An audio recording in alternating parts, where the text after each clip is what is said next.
I didn't want to have to get political. Like, it just doesn't seem right for me to try getting political this early on.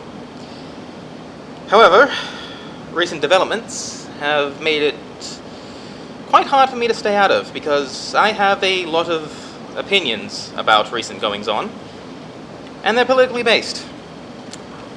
So this is going to be fun. Let's talk Dragon Age 4. So,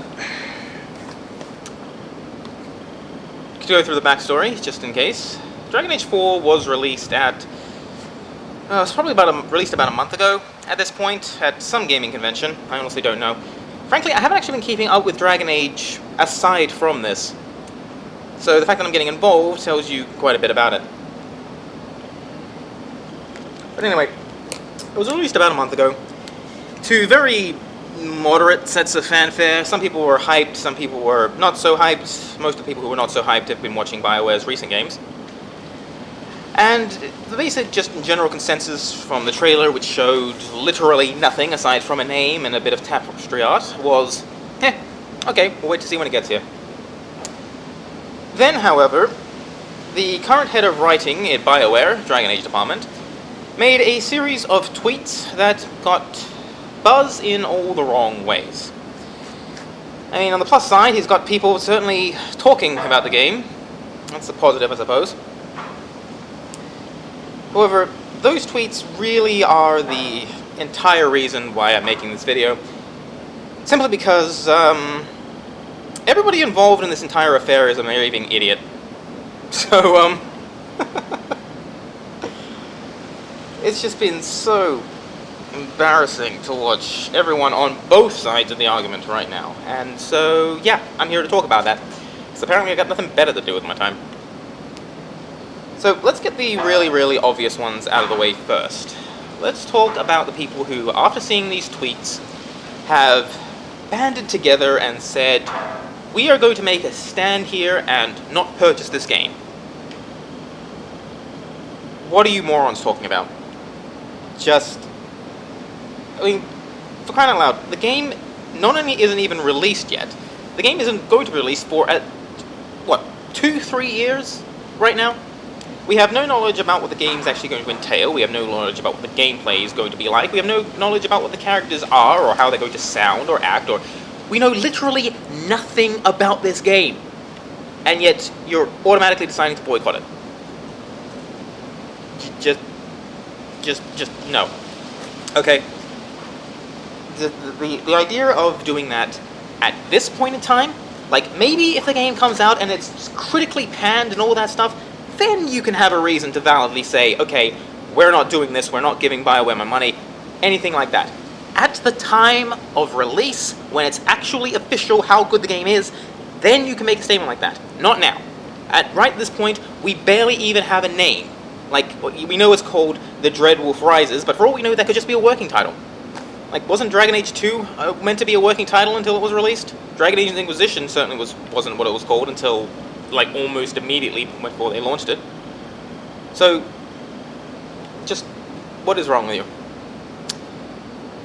I mean, I say that, but I actually do know what's wrong with them, and this is actually going to go to the other side, and this is actually where a majority of this entire video is going to be focused on. The people on the other side who aren't saying that they're going to boycott it, and in fact saying that these tweets are a good thing. They're not. Because while I don't understand the logic of trying to just ban the game outright right now, I do, however, understand the idea that these people are highly, highly concerned about how the Dragon Age 4 is going to turn out.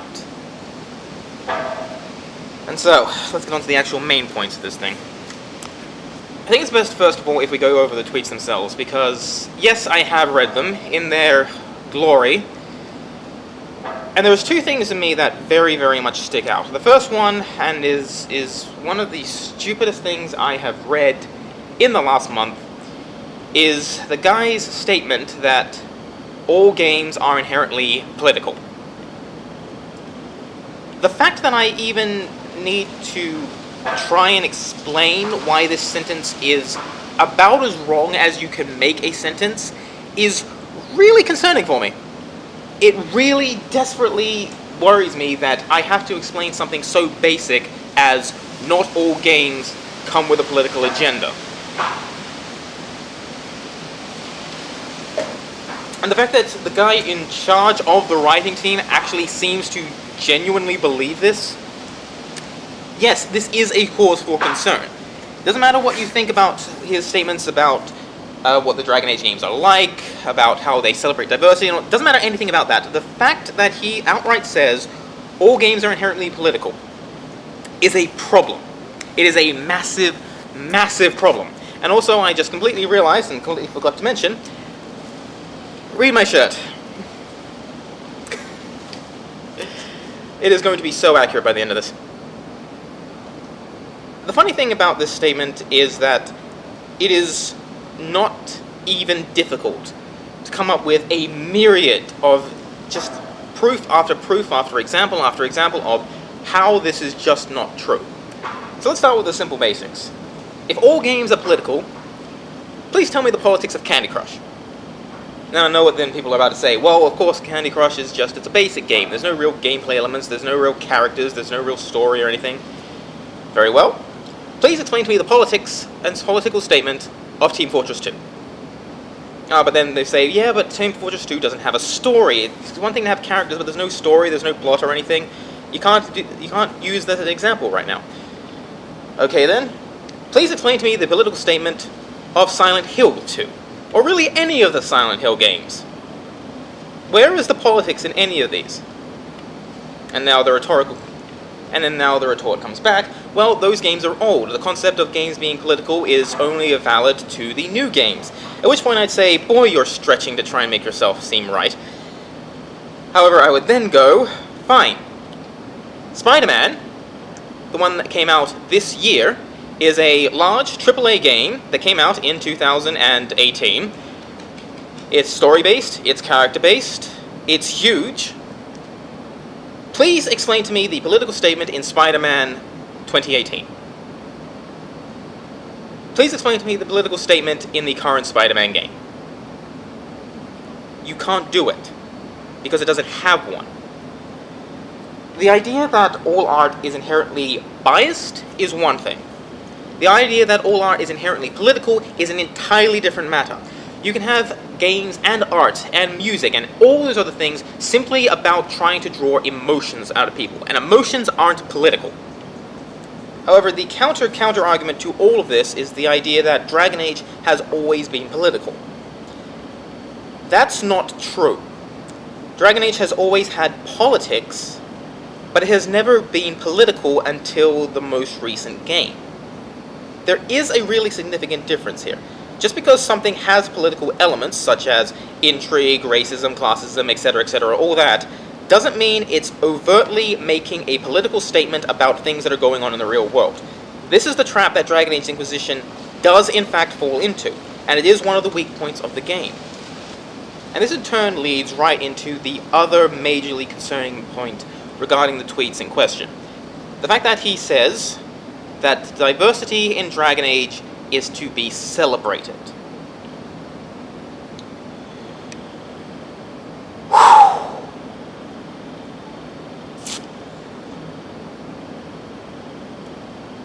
You see, the people who defend these tweets and these statements seem to be under the assumption that the people who have problems with this statement seem to have a problem with the word diversity. That is not true. The problem they have is with the word celebrate. Because you know what you do when you celebrate something? You go out of your way to make sure that all of the attention is being based right on the thing that you are celebrating. This is the difference between something existing and something being celebrated. If something just exists, it's there. You can take it or leave it, you can draw attention to it if you want it, but when you're actually trying to celebrate something, such as diversity, then you aren't doing your job if you aren't drawing attention to it and making sure it's absolutely clear that this is what you are talking about. And while I admit I haven't actually played the most recent Mass Effect game, from everything I've heard about it, this is exactly what they end up doing with sexuality of one of the alien races. They completely pause the game and the story and everything around it to make sure that the players and the characters in the universe are made absolutely sure that this is the point of discussion that they're talking about. That's not good. But I'm sure there's a lot of people out there right now that are listening to this, if they haven't already turned off, which they probably should have. But there's a lot of people out there who are listening to this who still don't quite understand where all this concern is coming from. As I said, the outrage for this is not valid. The concern, however, is. And the lucky part for me here is that Dragon Age Inquisition actually comes with two perfect examples. I mean, Dragon Age Inquisition actually has a lot of things I could be discussing, but at the topic at hand, there's actually two very, very pertinent examples that are just ready to be talked about. In a calm, respectful manner, but hopefully now I can use this to explain to the people who don't get where all this is coming from, where exactly all this is coming from. And the two examples in question are Krem and Dorian. Let's start with Krem, because frankly, he's really so much of a side character, it's actually hard to make a note of him in general. But the point in question is a particularly infamous moment, even to people who like the idea of diversity in Dragon Age and just games in general. And it is the tavern scene with Bull and his charges, Krem obviously included. The scene in question is the point where, during trying to get to know all the charges, you get to ask Krem directly about his transgenderism. Is that even the right word? I saw it in the Zero Punctuation video, it probably is. But you get to confront Krem very directly about this topic, and then Iron Bull says that the Qunari are not only accepting of transgenderism, there's even their own term used to describe them. This statement has caused a lot of people to go, that's getting to be a little bit pandering here, BioWare, that doesn't make sense. The point of reference they use for this fact is that in Origins, Sten has quite a few conversations regarding how a female warden can't actually be a female warden if they fight, because if they fight, they must be male, and the whole concept of gender roles and all of that. And so the point that Qunari seem to be perfectly accepting of transgender individuals seems to completely fly in the face of this concept. Here's the irony of that situation. That point is actually the least questionable point of the entire scene as far as I'm concerned. If anything, that's the only point that actually makes sense. The problems I have are with the parts before and the parts immediately after. But let's clarify that first statement first. What is it that is so understanding about the concept of Qunari having their own direct term and being perfectly accepting of transgenderism? Well, it's because that if you actually go and look at the other components of the Qun, that is explained in Origins, and in a lot of other places, it's that the Qunari are a system based on eugenics. So when the Qun leaders decide that they need a new soldier or priestess or candlestick maker or whatever have you, they say, okay, we get this male and this female together and just get at it, and yeah, now we have a new person. So what does this have to do with explaining why the Qun is okay with transgenderism? Because it is literally the perfect explanation as to why there would be a term for someone who's doing that. One of the other things that's stated about the Qun is that if you, as a child, show a penchant for something that you were not initially designed for, the Qun has no issue with just saying, okay, well, you're not what we're aiming for, but you're good at this thing, so now you're going to be doing this thing. So if a female child is shown to have a penchant for fighting, for example, then they say, okay, well, now you're going to be a fighter, and because you're going to be a fighter, we're now going to refer to you and treat you as a male in all sense of terms, because you cannot be a fighter if you are not a male, because that's how gender works. However, this poses a really, really big issue for the concept of selective breeding, because if they then go, okay, we want this male and then this female, and they both end up having the same sets of genitals, there's going to be a bit of a hassle in the concept of reproduction. So the idea that there's somehow like a long list of names and one of the plot points under them is occupation, soldier, asterisk next to them, is biologically female, that makes perfect sense based on what we know of the Qun. Especially because, since this is status and not the real world, there's no reason why the transgendered Qun aren't going to also be fertile. Because even if we go under the assumption that you're a male going into a female role, that also get immediately eunuched then and there, even if we assume that way is true, the other way is not. there's no such thing as hormone replacements in Thetis. So anyone who was born female, unless they made themselves sterile by other means, living as a man does not automatically make them unable to reproduce, unlike what happens with a lot of transgender peoples in the real world. If anything, this concept is only going to make them more appealing for reproduction to the Ben Hassrath, because they know, okay, now we can actually technically get 2 males and have them reproduce. So no, the concept that Qunari shouldn't have their own version of transgenderism isn't a problem at all. If anything, it's the most logical thing that they could be happening. But as I said, that's not where my issue lies with this scene.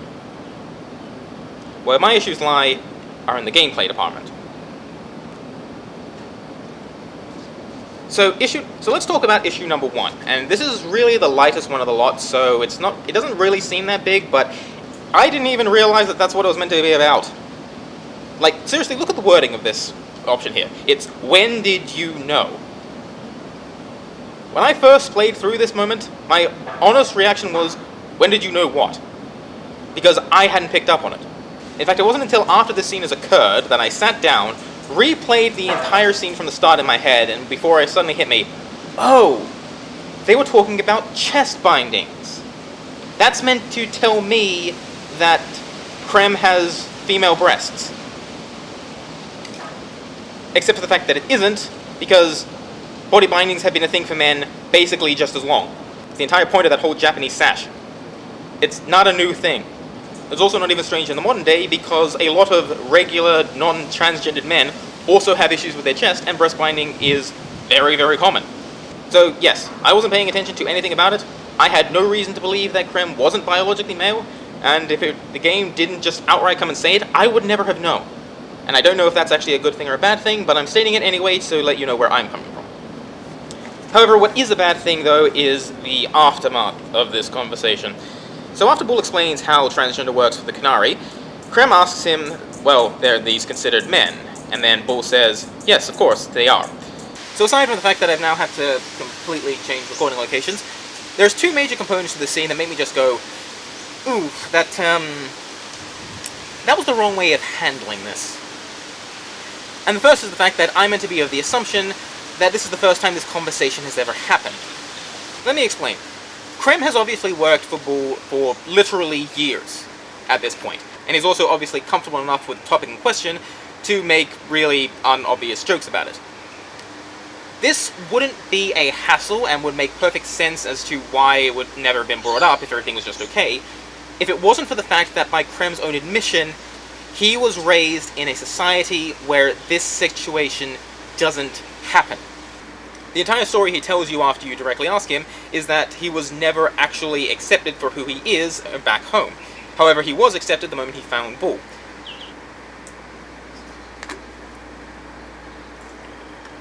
The issue, however, is that whenever you go from a place where you're not accepted to a place where you are accepted, the first instinct is always to have doubt that the situation is, well, real.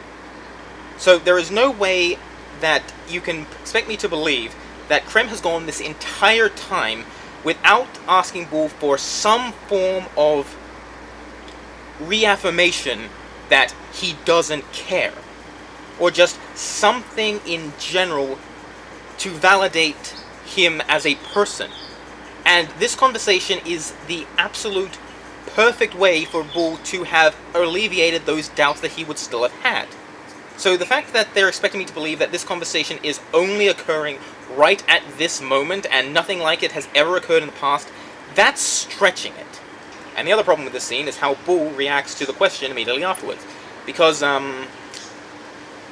Bull isn't talking to Krem at this moment. He's talking to me. Or rather, he's talking to the player. This is a basic concept in visual storytelling, whether you're talking about films, games, comic books, anything that involves some sort of pictures. Whenever you have an extreme close-up like this, it's forcing the audience to take notice of what's happening on scene. So you don't use this type of shot unless you really want your audience to be paying attention right now. Which means that there must be something important happening. And the other side of it is to do with how Bull's tone of voice is radically different than it ever is in the entire scene before or after. Like, this is how the tone of the scene plays out. Happy fun, happy fun, happy fun, happy fun, happy fun, serious conversation about real-world issues. Happy fun, happy fun, happy fun, happy fun. It's jarring, because it comes out of nowhere and the topic never gets brought up again, nor the tone. This scene is actually a prime example of the type of thing people complain about when they say that forcing politicalness is ruining games. It's because of scenes exactly like this, because when they're done wrong, it's incredibly obvious that they're trying to tell you about an issue and how you should think about an issue. And even if you don't have a basic concept of visual storytelling, a lot of people still have this sense of when they're being talked at, and a lot of people don't like being talked at. Especially when it's about a topic that they either already believe or have already heard 1,000 times before. And especially in scenes like this, it's also completely taking them out of the game because the mood whiplash is so severe that any sort of immersion that they have is just gone. What I'm saying is that this scene is pretty much a prime example of how not to bring up real-world issues in a fantasy game. If you're going to do it in a way that's actually, believable. However, that's pretty much all about Krem, because frankly, Krem is pretty much just a blip in terms of Dragon Age Inquisition. Let's talk about someone a lot more severe. Dorian. Now, for the record, I really, really like Dorian. I think he's a fun character to be around, his dialogue is pretty humorous, he's one of the few sources of genuine comedy in these games, and he's clearly well-rounded as a character. His story, on the other hand, leaves a lot to be desired for me, and one scene in particular. So at some point during the game, I honestly can't remember what it unlocks it, you get the message that Dorian's father is wanting to get back into contact with him. You then have the choice to either take him along unwillingly or directly confront him and say, hey, this is what's happening. I'm bringing that point up especially because that is a prime example of how to introduce player choice in a way that matters without actually mattering. Either way, you still get Dorian to see his father. However, his opinion changes of you, and how you perceive your character also changes. Of course, there's always the option that you could have just not gone there at all, but even without that, this is still a pretty good example of having personal character-based choice in an RPG like Dragon Age. I bring this up because the next section is pretty much the exact opposite. So after you finally get Dorian to meet, you find out what all the problems caused. Dorian's father didn't like the fact that his son was only interested in men, and so tried to use blood magic to, hypnotize him, control him, change his sexuality. I'm honestly not entirely sure what happened, all I know is that it was bad. And incidentally, this is another case of things going wrong. I mean, I know what they're going for here, this is completely obviously an analogy to things like conversion therapy. The problem is that it doesn't quite work. Like, here's the thing. With a good metaphor, the more you look into it, the more it clearly relates to a topic at hand. However, in a bad metaphor like this one, the moment you look past the surface level, it becomes quite obvious that things aren't quite the same in any real effective way. But let's look past that for the moment because that's an entirely different issue. After you get Dorian actually face-to-face with his father, you get the whole outburst, he explains to you what's happening, and then you have the choice between these four options. In reality, though, it's just these two, because these ones and these ones lead to exactly the same outcome. The outcomes in question are, you can either make it so that he and his father can reconcile, or you can make it so that he officially separates from his father entirely and never talks to them again.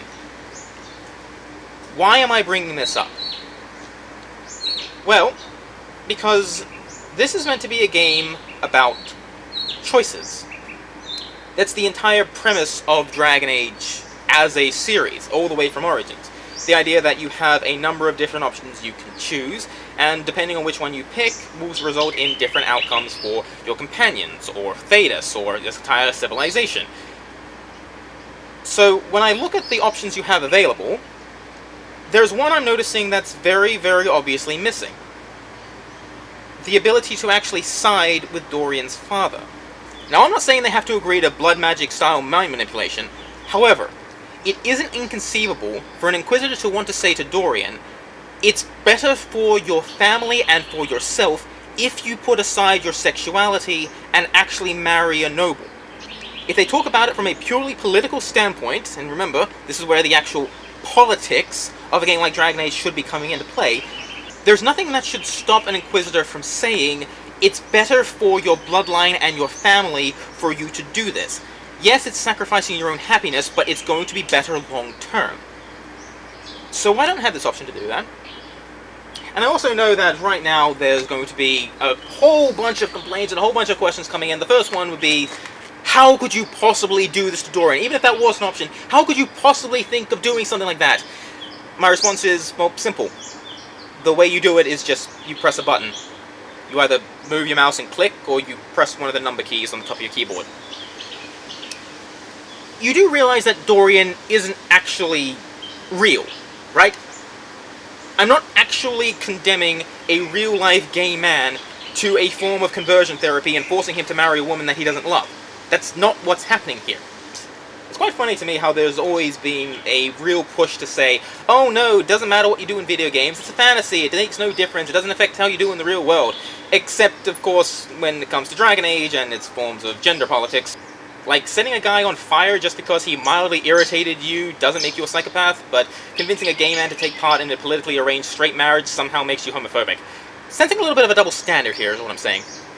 However, after we get past the how can I do that part, there's also the why would I do that part. If I really love Dorian as much as I say, why would I want him, even if he's fictional, why would I want him to suffer like that? Well, for the same reason I would kill a child's mother and then leave him possessed by a demon just to get laid. For the same reason I would side with the werewolves and eradicate an entire village. For the same reason I would agree to be someone's political envoy and then backstab them the moment it actually matters.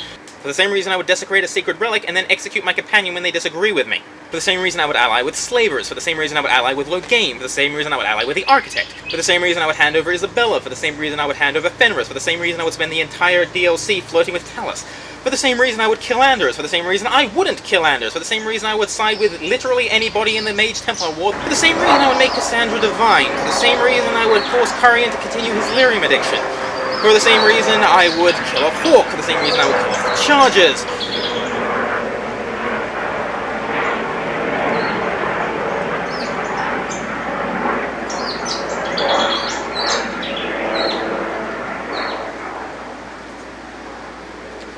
For the same reason I would play any race I choose, for the same reason I would play any class I choose, for the same reason I would pick a different weapon for the class I choose, and for the same reason I would pick literally any romantic relationship that exists in any of the games ever.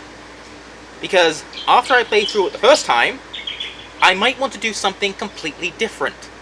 I haven't personally played through this myself because Dragon Age Origins is a freaking long game, but there was that kind of challenge back when Origins was its own thing of how screwed up can you make the world? Like, what is the worst possible outcome that can exist? Can you make it so that as many people suffer as humanly possible? Inquisition doesn't have that, and Dorian's Quest is a perfect example. Let's imagine for a moment that it wasn't a poorly written metaphor, and the examples that they were trying to portray actually came through. So the situation you have right now is that a homophobic man has separated himself from his entire family because they cannot accept his sexuality. After you convince him to go back somehow, you then are given two options. You can either convince them to reconcile, or you can say that there is no way they will ever accept you, break it off entirely. How are any of those options bad? They're not. And so when I hear people say things like, celebrating diversity is a good thing, this is kind of proof against that. Because of the political opinions of the developers making this, they don't want a situation where homosexuality is somehow punished. So they're removing the options to do so. And for those of you who are questioning this whole concept of, why would I do this? Why should I do this? Why should they let you do this? My response is actually quite simple. Why shouldn't you be able to? As much as the aforementioned tweet claims that Dragon Age is a series about friendship and unity, that doesn't stop it from being dark. People get betrayed in these games. People get hurt in these games. And the thing about the first two Dragon Age games is that you either try to overcome it, accepted it and move on, or in the worst case scenario, actually started being one of those people yourselves. You always had the option to be one of the people that you hated. You don't have that in Inquisition. So when people say, and in particular when I say that I'm concerned about the future of Dragon Age 4, these are the types of things I'm worried about. Because they don't want to offend anybody in the real world politically, they're taking away the options of making politically incorrect decisions within the game. I agree that there has always been a political side to the Dragon Age games. In fact, there's a lot of games that have a political edge to them. But usually when they do, you have the option to choose which side you want to be on, even if there isn't a right answer. People say that Dragon Age without politics is like Game of Thrones without politics. The problem is that in Game of Thrones, there isn't a good guy. Every single side you could choose has something bad about them. So the entire concept is, what is the lesser of the two evils? Inquisition doesn't have that. With very few exceptions, there's always a right answer and a wrong answer. And if you pick the wrong answer, you're screwed. And if you pick the right answer, then suddenly everybody's happy and shiny and all that lovely, mushy stuff. And my concern is that for Dragon Age 4, the options are going to be even more frequent, or even worse, they're not going to give you a choice at all. They're going to be a case of, do you want to do a good thing here or a good thing here? And doing a good thing in either places doesn't actually screw over the other side at all. Which, that's not how the real world works. It's also not how a Dragon Age game should be working, and the fact that the head of writing seems to disagree with that statement is really, truly concerning. And you want even more direct proof of this? Just look at the endings. In Dragon Age Origins, after you slay the Archdemon, yes, it's clear that the worst is over, but that doesn't mean things are good. The Dalish are still ostracized, the Mage Tower is completely in ruins, the Dwarven capital is still in political turmoil, and worst of all, either someone has died or there is an old god baby about to be running around. In Dragon Age 2, the entire ending sequence is fighting both the Templars and the Mages, and making it perfectly clear that the actions of Anders have completely and utterly screwed up the world for the foreseeable future.